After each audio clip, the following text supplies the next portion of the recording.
Yes, so as Shelley said, I'm going to be talking about the changes to superannuation rates and looking at how they were, where we are now, and the planned changes for the future. Then I am going to do a quick section on the processes for joiners and leavers, and then finally finishing off with opting in and out of the NHS pension scheme. So from the 1st of April 2022, all members of the NHS pension scheme moved to the 2015 scheme.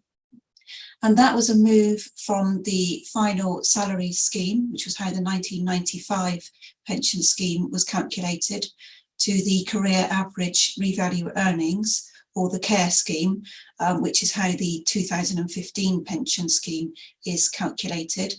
So the current pension tiers weren't considered appropriate for the 2015 scheme because previously high earners were paying a high level of subsidy for the low earners.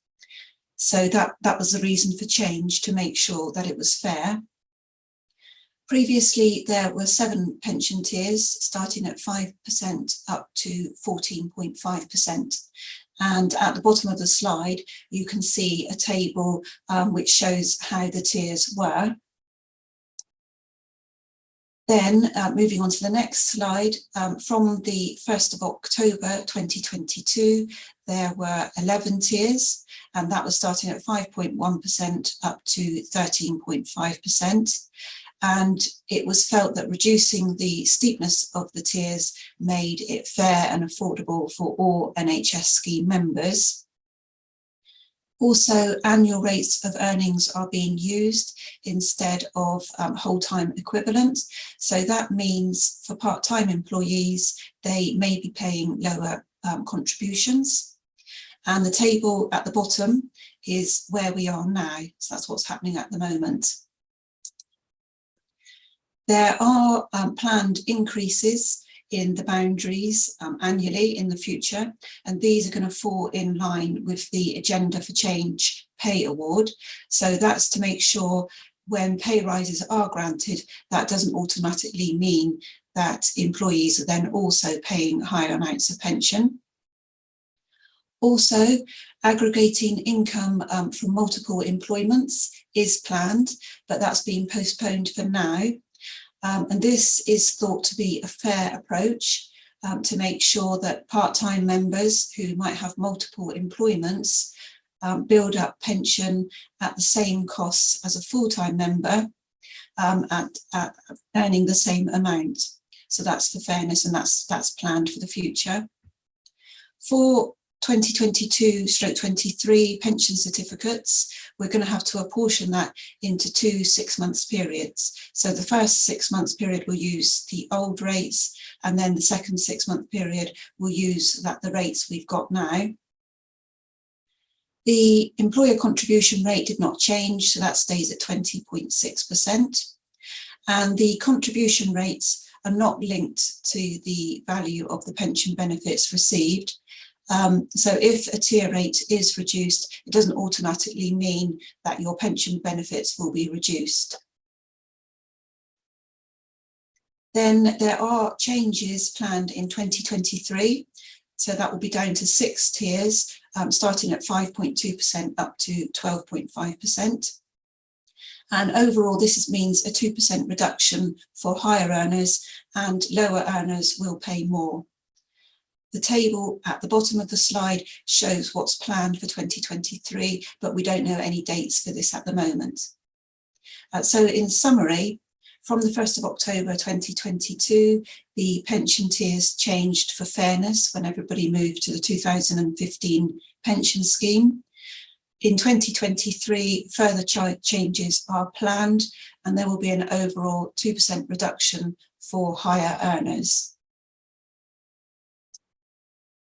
And then moving on to joiners and leavers.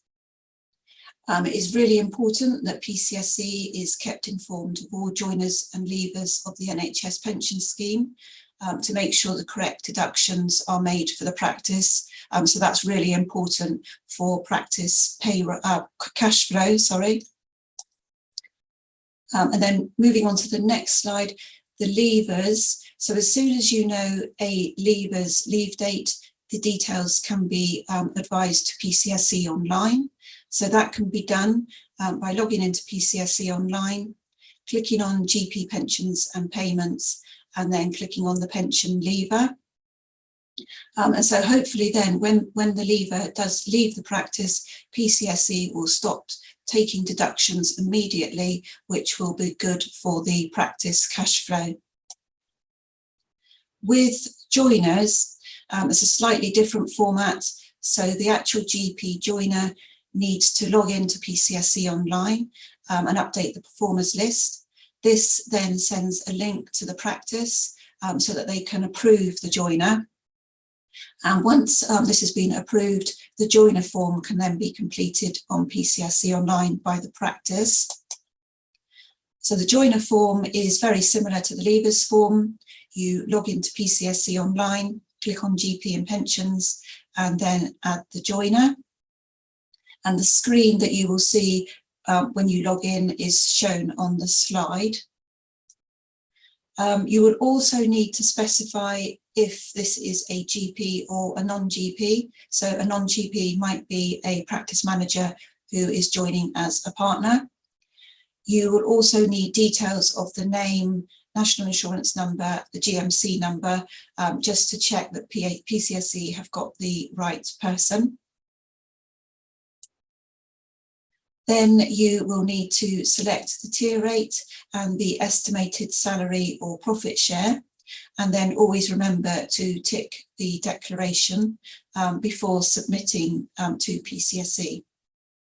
So in summary, it's really important to update PCSE with details of joiners and leavers as soon as possible to make sure that correct deductions are taken from the practice at the correct times, and that will really help the practice's cash flow.